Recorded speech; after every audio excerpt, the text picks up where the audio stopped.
I just got done disassembling and cleaning this turd, and I want to try and do some measurements on this thing. There's a lovely subscriber that's been trying to walk me through what might be causing this gun to fail. He said, one, they don't like to be bench rested because pressure on the stock can push on the recoil spring guide rod that pushes the follower up and biases it. I don't believe that because it's only happening on the 7th round. If it was happening more often, that would make sense. And again, I appreciate the guy's feedback, but he's just trying to load the parts cannon and blow it on this gun like a bad mechanic would. But using deductive reasoning, that doesn't make sense because it happened more than just on the 7th round. What I would say is very valuable information is making sure you measure the follower and whatever the stamped steel clip guide is that holds the assembly of 3 parts together. More so the follower.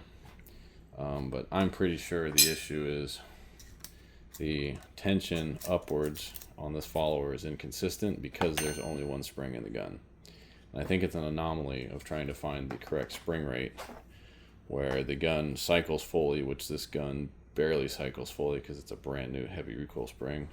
This one did not, but it seemed like with this lighter recoil spring, I was only having 50% or less failures on the 7th round. This heavy spring, it's like all the time. It's very odd that with this heavy spring, let me load up this clip. Lay dummy cartridge. Even with a brand new, much heavier, to my feel, recoil spring, when I insert this clip, it doesn't want to strip around. And you guys seen me load this thing several times. Even at the match, load the clip in, this doesn't do anything until you do that. So there's lots of friction somewhere. And it's not doing this gun any favors. And if I slow cycle this, every round will feed, I guarantee it. Because it gives the gun time to let the follower push the rounds to the top of the stack.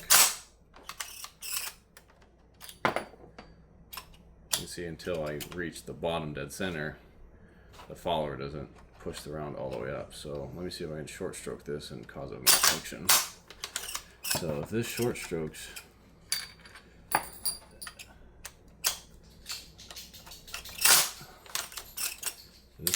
to here and tries to push forward and it misses, no, there's no way. If it happened fast enough, it might work. But like I said, as soon as this bolt comes back to clear all the rounds, it looks like it's going to feed no problem. Until I run some super duper slow-mo, we're really not going to know. But there's just a ton of friction in this gun somewhere. That's the first time that's done that from hand cycling. There's a ton of friction somewhere, and I don't know what's causing it. But I will take this apart and measure the follower and the other part that he sent me a diagram of just to see where we're at. So here's the op rod spring guide, and you can see this little wear track on the bottom of the barrel where I guess it's not rubbing, it's the actual op rod that's rubbing. And you can see the op rod is open to the elements. So if there's any upward pressure on this, you can see I can actually stop the action by pushing on the op rod. So that's why a lot of guys will grease that. I think it's dumb, and like I said, if it happened on more than just the 7th round, there would be some warrant to that, but there's not. It's just the 7th round. So take this apart. And take this apart. We'll see what measurements this yields and this yields. So one of the shotgun methods that Dan was trying to point me to, he's talking about a follower, but he was referring to the bullet guide. I know this is called a bullet guide now because I went to grandgear.com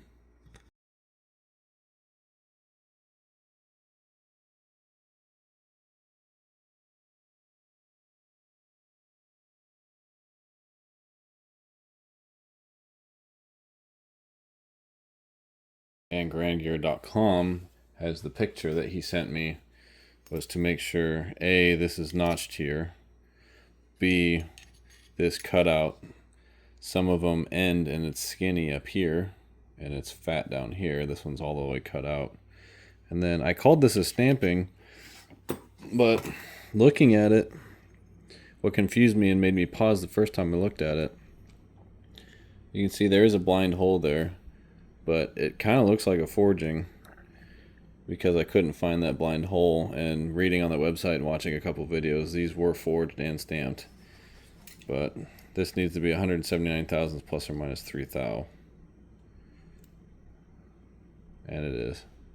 And this is a timing issue.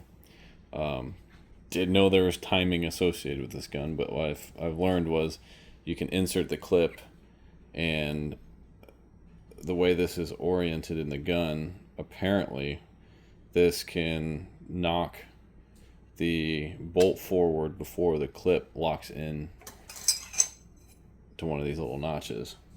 I don't fully understand this gun. I think it's silly. The fact that you have to time your gun is just silly to me to begin with. They could have designed this to, use a magazine and not a clip, but, old habits die hard with the military. But I was trying to find follower specs because, again, the only thing that control feeding in this gun are the spring rate of the op spring, the geometry of the follower, and the geometry of the receiver. And what Ian McCollum had pointed out was that these lugs must be present to allow the tangency of the bullet to feed, which both lugs are present. And of course the bottom of the bolt and where it indexes with the cartridges, if that's not long enough, it's obviously not going to strip rounds. But it talks about this little cut right here for the firing pin and all sorts of other things. But the only thing that affect feeding, there's a ton of geometry associated with it, the bore axis within the range of where the rounds are feeding and the top of the feed lips, whatever. And of course, if this is bent, these feed lips aren't going to work. But as far as the gun's concerned, the spring rate of the op rod that gives pressure to the follower arm or keeps this from reaching bottom dead center, these guides that associate the tangency of the feed angle and where the bolt indexes on those. Other than that, you can't really control feeding. Obviously, I can't add material here. And from what I've seen in the slow motion, hell, the rounds bounce up out of the receiver.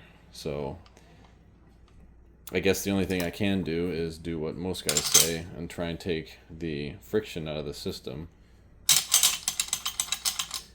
and grease that track.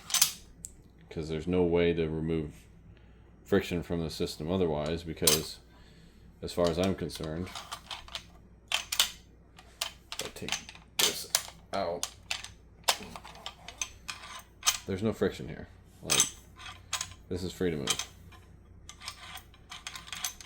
Tons of slippery doodah here. The charging handle, let me take this out. The charging handle and the op rod, as long as this isn't bending, there's no friction in this either. That's completely free to move. Now if I grab this, that's obviously going to add friction to the system. As long as it's free to move, and that's why I think this is dumb, because you put any pressure right here,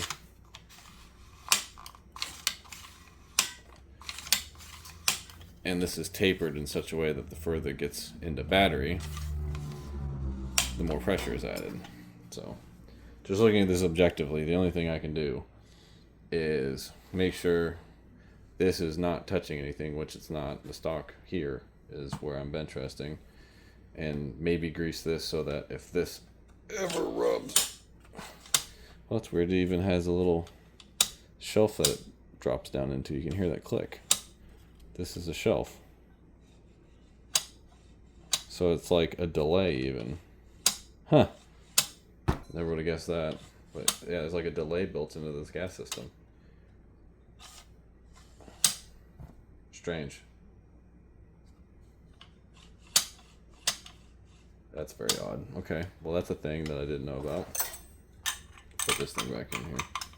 Son of a bitch, you're a whore. What the fuck? There we go. That's something I didn't know about this gun. Oh, you son of a bitch.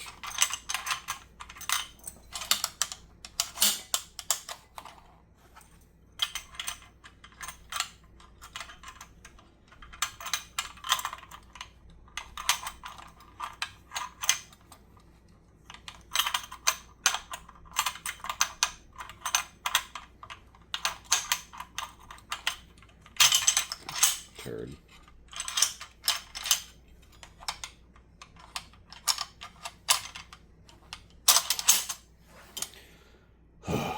Okay. And I still don't know what this is called, but all I know is it has to loop over the clip release. Yeah. I really don't know what this bolt guy does either. I'm going to load the clip in and observe. Well, obviously it guides the bullets. Thanks. Thanks for that. Okay. And then, yeah, I don't know of any measurements for this, but it's free to move. It should work. So we'll get this hoe back in here. Get this back in here. And the access pin back in here. And then I'll go get some grease and just touch that up and see if a bolt slams forward when I insert the clip. Master Pro High Temp Disc Brake Wheel Bearing Grease. I don't think I've ever used grease on a wheel bearing, or not a wheel bearing, obviously a wheel bearing, but on a disc brake. So we're just gonna goober this up and see if that makes any difference. I highly doubt it, but it's better than not doing anything, I guess. For science, that's way more grease I would ever put on anything, but the bigger the gob, the better the job, am I right? So I'll throw this whore in here. Oh, I got the grease on me. Throw this in its hole. Oh, dog hair. That doesn't help with feeding. More shmoo. Yuck. And I guess for good measure, put some on there. Maybe that'll make it smoother. Probably not. Greasing guns is just wrong to me. Unless you're going into the ocean or the Pacific, there's no reason to grease your gun. Because unless there's a torrential rain, you're not going to lose your oil. You got to clean your gun more because it just attracts dirt. Get this hole back together.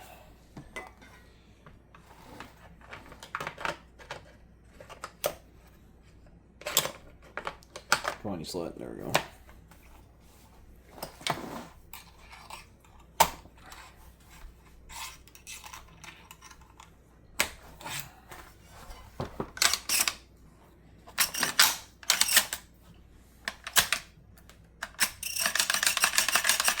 Still feels like crap. Timing a gun. The only time you should time a gun is when there's two actions going on, like a belt feeding into it and bolts going forward, not a service rifle. This is just stupid. Alright, let's see if I get Garand thumb this time. No. Definitely not. The bolt is very clearly touching the back of that piece of brass. And it's still, the gun's still too tight and rubbing somewhere. I guess that begs the question, if I do the poking bits in here. No? Then you grab a rubber mallet.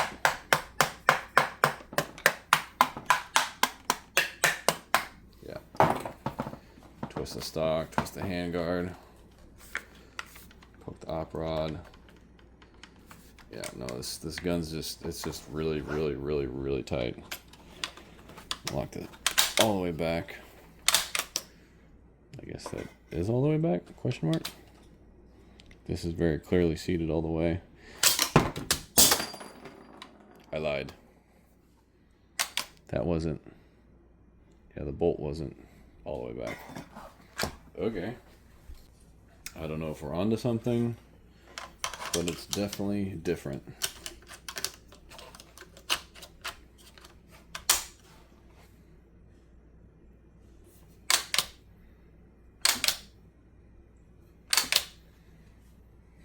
Ta-da.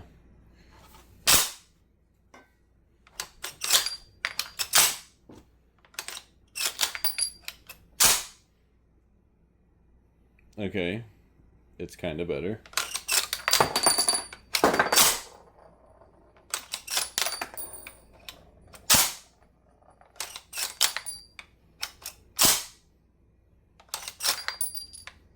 Yeah, look, that's the problem right there.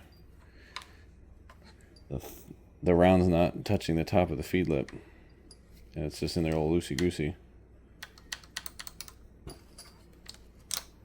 Now it is. Well, still loosey-goosey. Because if this is angled like this, and the bolt catches it, oh, it still feeds. Great. So I don't know what the hell's going on with this turd. Maybe I'll test the loosey-goosey at every single round.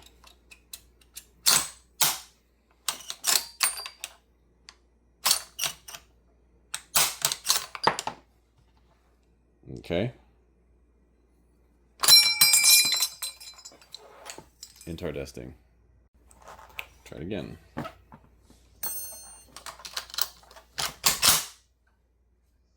Huh. That's the first time I've ever done that. So maybe greasing that op rod is necessary. Maybe I was wrong.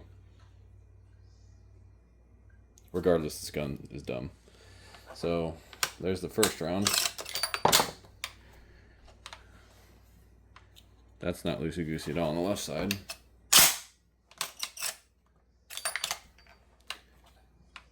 Not loosey-goosey. Not loosey-goosey. Not loosey-goosey. Not loosey-goosey. Loosey-goosey. Doesn't seem as bad as the last time though. The last round should be the loosiest and goosiest, but it's still pretty tight. So, yeah. That might be it. Greasing the op rod might be the last melon. So, maybe the next time we shoot this thing, it'll work great.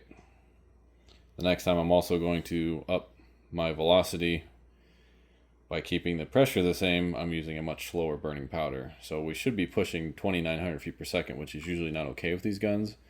But I'm using a very slow burning powder, which is Hodgdon CFE 223 now. That adds like 30 cents a round to my cartridges because I'm not using a cheap Midwest powder. But it's very hard to get CFE 223 equivalent in a Midwest powder. So I'm going from like 45 cents a round to like 75 cents a round. But if it makes the gun work and I can win a 2-gun match with this, that'd be super cool. So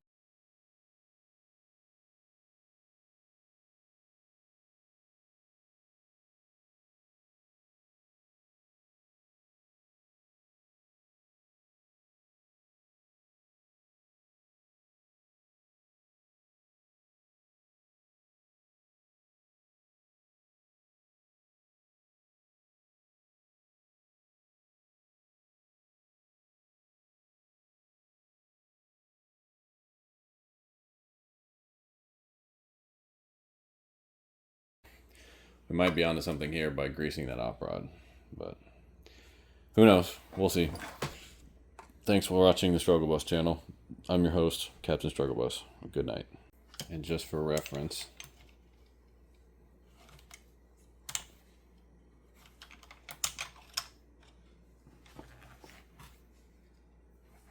that still kind of holds up. But that's that grease is already displaced, which is kind of what happens with grease. So there's nothing on that rubbage part. That's how hard it's rubbing there. So I'm gonna add a little bit more and see how it does on the next range day. I just found this lying in homie's case. I hope it's not necessary. Because I don't know where it came from. Oh boy.